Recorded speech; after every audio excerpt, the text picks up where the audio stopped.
Never अभी एक fashion होगा है आम्बेडकर आम्बेडकर आम्बेडकर आम्बेडकर आम्बेडकर। इतना नाम अगर भगवान का लेते तो 7 जन्मों तक स्वर्ग में जाता। To follow that constitution to the T is the greatness of अपना रिलीजन, जब बाबा साहब अम्बेडकर संविधान बनाए और उन्होंने अपना रिलीजन चेंज किया, आप कौन होते उसके खिलाफ? This time as the greatest justice to those who had historically been towards repairing the harm that we have caused generations. Adab and salam, Dr. Baba Saheb reintroduced them to his greatness and what he has done for our country. So I think it's a wonderful thing. And Ambedkar was an intellectual who gave India one of the finest constitutions that we've ever had. And I hope that is how the generation after ours remembers him by. And I hope contemporary India allows the next India to remember him as the intellectual he was, and for the sense of equality and fair play. He's going to take care of it. And for so many other greats that came after him, to follow that constitution to the T is the greatness. गरीब, शोषित, वंचित, पीड़ित लोगों के लिए बाबा साहब भीमराव अम्बेडकर जी भगवान रहे हैं और आज भी घर घर पूजा जाता है। उनका सम्मान ये है कि उन्होंने हक और सम्मान से जीने का रास्ता संविधान के माध्यम से तमाम गरीब, शोषित, वंचित लोगों को दिया। ये पहले ही कह रहे थे कि कॉन्स्टिट्यूशन को हम चेंज करेंगे, ये इसके खिलाफ हैं, जी के खिलाफ हैं, उनकी विचारधारा के खिलाफ हैं। इनका पूरा का पूरा काम अंबेडकर जी ने जो किया और जो कॉन्स्टिट्यूशन है उसको खत्म करने का है।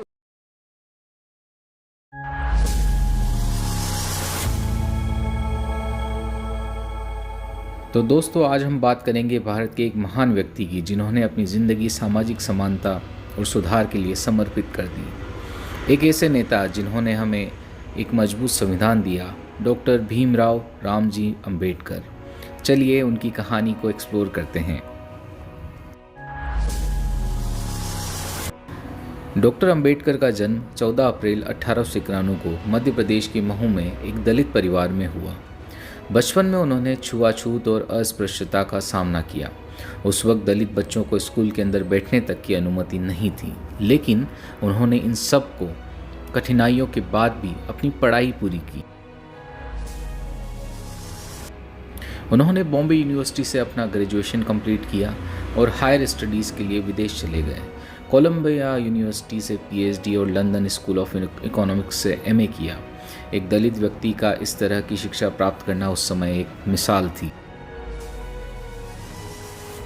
अंबेडकर जी का सबसे बड़ा योगदान भारत के संविधान का निर्माण करना था।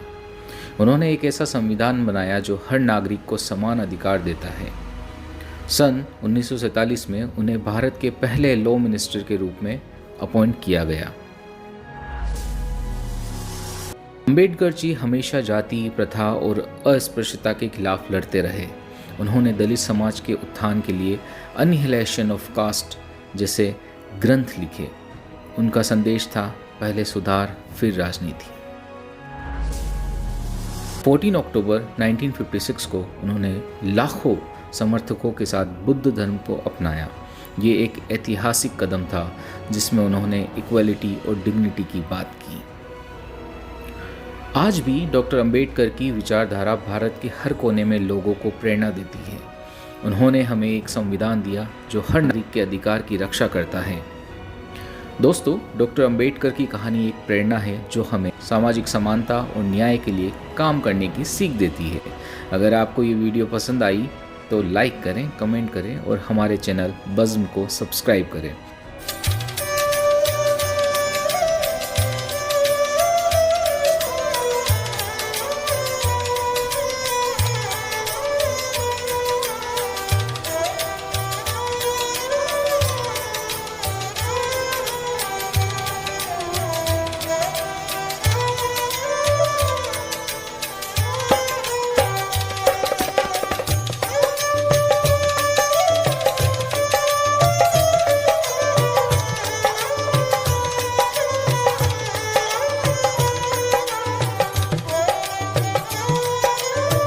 So we're on our way to the Taj Mahal, and this guy is trying to tell us that we. 1200 हो रहे थे, 200 कम। सुबह का टाइम है, मेरा ही मॉर्निंग का। These guys are not authorized by the government. They are just middlemen, scamming.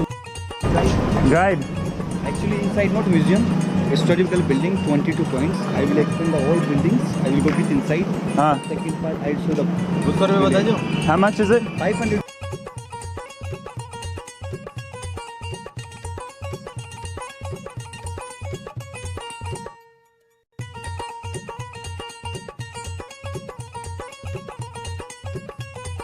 India दुनिया की सबसे खूबसूरत जगहों में से एक है जहां हर साल लाखों टूरिस्ट आते हैं, लेकिन ये ब्यूटी कभी कभी एक डार्क साइड के साथ आती है। स्कैम्स।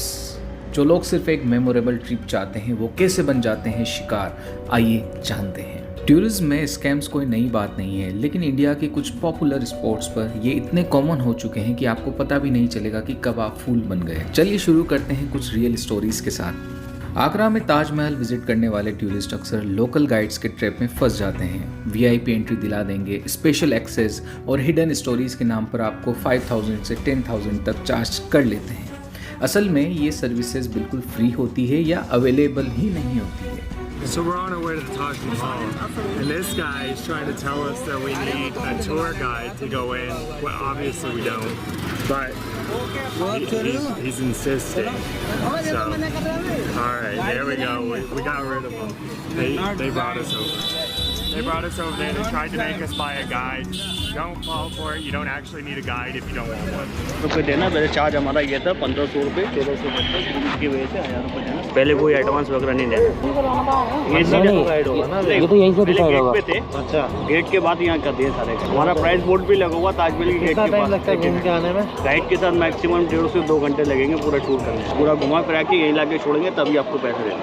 800 कर दो। 1200 हो रहे थे, 200 कम। सुबह का टाइम है, मेरा ही मॉर्निंग का टाइम है। सुबह का टाइम भाई डिसाइड करेगा, वही बड़ा है मेन तो। हाँ बड़े भाई 200 रुपये दे देना, सुबह का टाइम है। अरे नहीं भैया, इतना तो 500 रुपये बोल रहा था। जयपुर के फेमस जेम स्टोन शॉप्स में टूरिस्ट को कहा जाता है कि ये स्टोन्स रेयर हैं और हाई प्रॉफिट में रीसेल होंगे। रियलिटी, ये स्टोन्स फेक होते हैं और रीसेल वैल्यू 0 होती है। खबर जयपुर से है, जहां एक विदेशी महिला के साथ ऐसी ठगी की गई जिसे देख सब हैरान हैं। 300 रुपए की ज्वेलरी 6 करोड़ में बेची। Guide. Actually inside not museum, historical building, 22 points. I will explain the whole buildings. I will go with inside. हाँ. Second part I will show the. उसका रुपये बता दो। How much is it? 500 rupees. 500 rupees. Okay. And do you have an ID card? Yes. Show me. No, your ID card.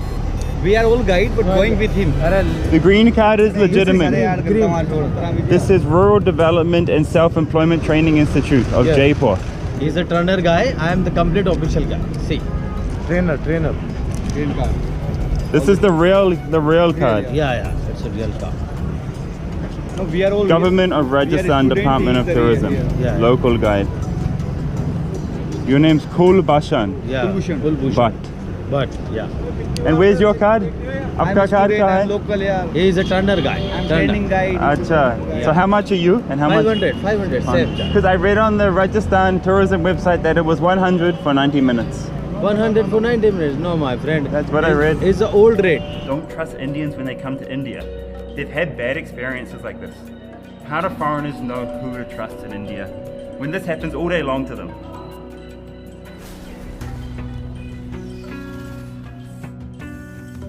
They tend to be going after females actually. Maybe they get more business or more hits with females. They're not really asking me. नमस्ते जी. Yes. जी first floor पर नकली guides है. नकली guide. They take you to the roof और they पैसे पूछेंगे, है ना? Stop them ना? Okay. You guys should stop them. They're all up there. They are the sweepers. Sweepers. Sweeper है यार. धन्यवाद जी. I've complained to the police now, and they were really sweet and really proactive. They've gone to round up the woman, and something's going to happen. They're going to call me back, and I'm going to lay my complaint. That's probably what they need to get something done, you know, because they don't know what's happening up there to foreigners. Now they do, and now they have the complaint so they can take some action. You know, the problem is none of the police speak English, so I had to lay the complaint in Hindi, do everything in Hindi. So that's why a lot of foreigners won't be complaining these problems. But I'm happy to do it, and I will keep doing.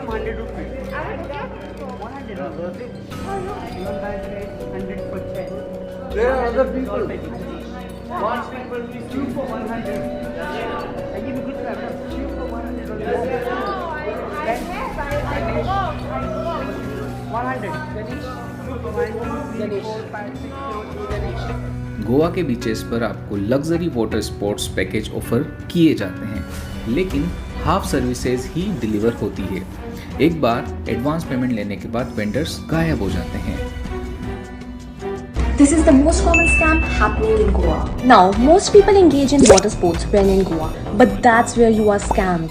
As soon as you hit the beach, you will be approached by these so-called agents offering you packages for water sports. They will negotiate with you, and then you will probably end up with someone offering the lowest price. But here's the truth. These guys are not authorized by the government. They are just middlemen scamming you. They will add a margin to the original price, keep the extra amount with them, and then buy the tickets from the authorized counter. People have paid a whopping $3,500 for a package that's officially priced at just rupees 1,500. After some bargaining, I got it down from 2,800 to 2,200 rupees. The main reason for this is people don't know about these government counters, which are like a small shack, and these agents surround tourists at the beach entrance. So stay alert and say no to those agents. Head straight to the official ticket counter and save yourself from being scammed. Share this with someone who needs to see this before traveling to Goa. Delhi, जो कि देश की राजधानी है, उसके एक area Paharganj में कई होटल्स ऑनलाइन फोटोज में लग्जरी दिखते हैं, लेकिन रियलिटी में रूम डर्टी और अनसेफ होते हैं। कैंसिलेशन चार्जेस से बचने के लिए टूरिस्ट को लो क्वालिटी एकोमोडेशन में स्टे करना पड़ता है। एक ऐसी कहानी बताऊंगा ना आपको, रूह कांप जाएगी। New fear unlock. क्या है इस कहानी? पहाड़गंज की घटना है। पहाड़गंज दिल्ली का मेन एरिया जहां पे रेलवे स्टेशन भी है, वो स्कैम का अड्डा बना हुआ है। अगर आपके साथ स्कैम हुआ तो कमेंट बॉक्स में बताएं, किसी भी तरीके का। अब पहाड़गंज में एक लड़के को मीटिंग के लिए जाना था, सुबह आना था, शाम को जाना था, तो उसको होटल की जरूरत थी। 3-4 घंटे के लिए उसको बस होटल की जरूरत थी। उसने एक सस्ता सा होटल लिया, उसने बस अपना सामान रखा, कॉन्फ्रेंस में गया, वापस आया। जैसे ही उसने अपना सामान लेना चाहा, एकदम से 4-5 गुंडे उसके पास आते हैं, उसको बहुत थप्पड़ आते हैं, उसके कपड़े उतारते हैं, एक लड़की को बुलाते हैं, लड़की अपने कपड़े उतारती है, फोटो लेते हैं और बोलते हैं कि पैसे दो 15 से 20 हजार रुपए, वरना ये फोटो आ जाएगी सोशल मीडिया पे। लड़का घबरा के पैसे दे देता है। ये डर है। This is the new fear.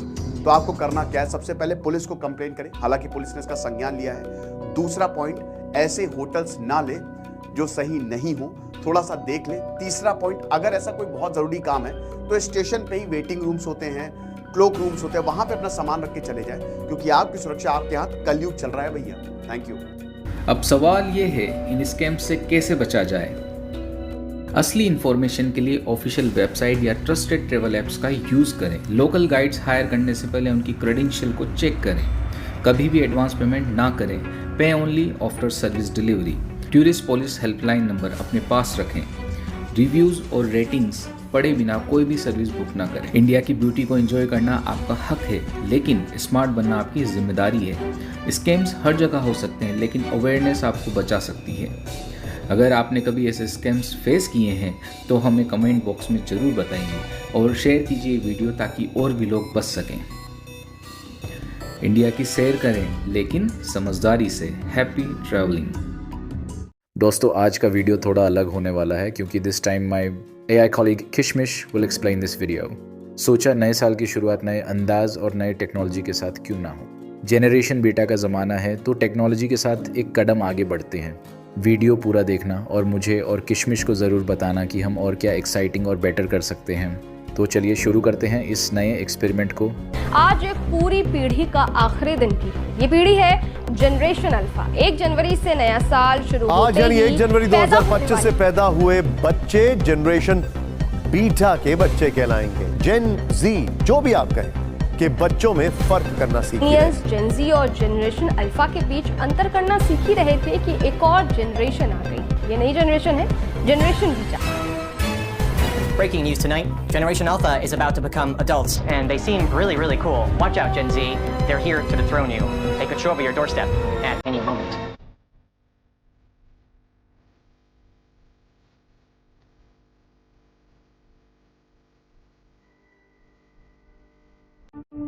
Hello and welcome to Bagam channel. मेरा नाम है किशमिश और मैं बाज़म चैनल के लिए वीडियो क्रिएट करती हूँ।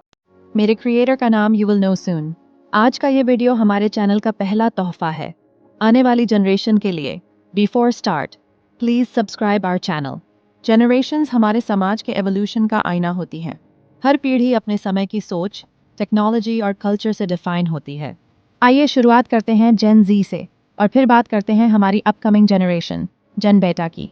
Silent generation 1928 to 1945। The silent generation वो लोग जो मुश्किल समय में पैदा हुए और जिन्होंने डिसिप्लिन और हार्ड वर्क को अपना mantra बनाया। Baby boomers 1946 to 1964। फिर आए बेबी बूमर्स जिन्होंने इंडस्ट्रियल ग्रोथ और परिवार के महत्व को बढ़ावा दिया। Generation X 1965 to 1980। Gen X के लोग टेक्नोलॉजी और ट्रेडिशनल वैल्यूज़ का परफेक्ट बैलेंस हैं। ये फर्स्ट लैच की किड्स माने जाते हैं। Millennials 1981 to 1996। मिलेनियल्स जिन्हें हम डिजिटल पायनियर्स कहते हैं, ये वो जनरेशन है जिसने इंटरनेट को अपनाया और सोशल मीडिया को डिफाइन किया। Generation Z 1997 to 2012। अब बात करते हैं जेन जी की, जिन्हें हम डिजिटल नेटिव्स कहते हैं। ये वो लोग हैं जिन्होंने टेक्नोलॉजी के साथ पैदा होकर मल्टीटास्किंग और इनोवेशन को लाइफस्टाइल बना लिया। और अब स्पॉटलाइट है जेन बेटा पर, जो दुनिया को एक नए नज़रिए से देख रहे हैं। ये बच्चे फुली इमर्स्ड एआई और एडवांस टेक के युग में पैदा हुए हैं। जेन बेटा वो जनरेशन है जो आर्टिफिशियल इंटेलिजेंस और क्लाइमेट चेंज जैसी ग्लोबल इश्यूज के साथ ग्रो कर रही है। इनका माइंडसेट ग्लोबल है और ये टेक्नोलॉजी का इस्तेमाल सिर्फ फन के लिए नहीं, बल्कि वर्ल्ड प्रॉब्लम्स को सॉल्व करने के लिए करेंगे। जहाँ पुराने जनरेशन्स फेस टू फेस बातों पर भरोसा करते थे, वहीं जेन जी ने सोशल मीडिया को अपनी आवाज़ बना लिया। जेन बेटा शायद हॉलोग्राम्स और वीआर से कम्युनिकेट करें। एजुकेशन मिलेनियल्स और जेन जी ने ऑनलाइन लर्निंग को एम्ब्रेस किया। जेन बेटा पर्सनलाइज्ड एआई ट्यूटर्स से पढ़ेगा, टेक इनोवेटर्स बनेंगे, रोबोट, एआई और ग्रीन टेक्नोलॉजी को डिज़ाइन करेंगे। वैल्यूज़ जहां बूमर्स और जेन एक्स ने हार्ड वर्क को प्रायोरिटी दी, मिलेनियल्स ने वर्क लाइफ बैलेंस को प्रेफर किया। जेन बेटा पर्पस ड्रिवन जनरेशन होगी जो सस्टेनेबिलिटी और इंक्लूसिविटी पर फोकस करेगी। क्लाइमेट चेंज जेन बेटा को एक ऐसी दुनिया मिलेगी जहां क्लाइमेट क्राइसिस एक बड़ी प्रॉब्लम होगी, लेकिन ये सोल्यूशन ओरिएंटेड माइंडसेट के साथ आगे आएंगे। मेंटल हेल्थ टेक्नोलॉजी और कंपटीशन का प्रेशर उनकी मेंटल हेल्थ के लिए एक चुनौती हो सकता है। आर्टिफिशियल इंटेलिजेंस के साथ एथिकल डिलेमास को सॉल्व करना इनके लिए क्रूशल होगा। यह जनरेशन क्रिएटिविटी और टेक्नोलॉजी के बीच का बेस्ट ब्लेंड होगी। इमेजिन अ वर्ल्ड जहां जेन बेटा सस्टेनेबल और इंक्लूसिव इनोवेशंस लाएगी। जेन बेटा, आप हमारे भविष्य का फाउंडेशन हो। आपकी क्रिएटिविटी, क्यूरियोसिटी और कंपैशन इस दुनिया को एक बेहतर जगह बना सकती है। बाज़म चैनल पर हम आपको इंस्पायर करने और सपोर्ट करने के लिए हमेशा मौजूद रहेंगे। Smile and think of almighty.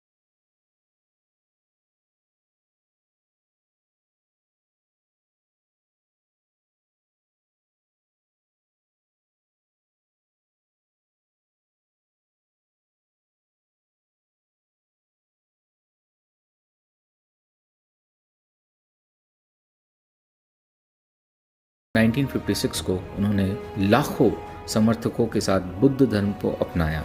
ये एक ऐतिहासिक कदम था जिसमें उन्होंने इक्वलिटी और डिग्निटी की बात की। आज भी डॉक्टर अंबेडकर की विचारधारा भारत के हर कोने में लोगों को प्रेरणा देती है। उन्होंने हमें एक संविधान दिया जो हर नागरिक के अधिकार की रक्षा करता है। दोस्तों, डॉक्टर अंबेडकर की कहानी एक प्रेरणा है जो हमें सामाजिक समानता और न्याय के लिए काम करने की सीख देती है। अगर आपको ये वीडियो पसंद आई तो लाइक करें, कमेंट करें और हमारे चैनल बज़्म को सब्सक्राइब करें।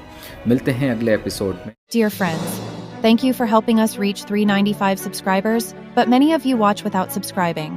If you enjoy our content, hit the subscribe button now and help us reach our goal of 1,000 subscribers.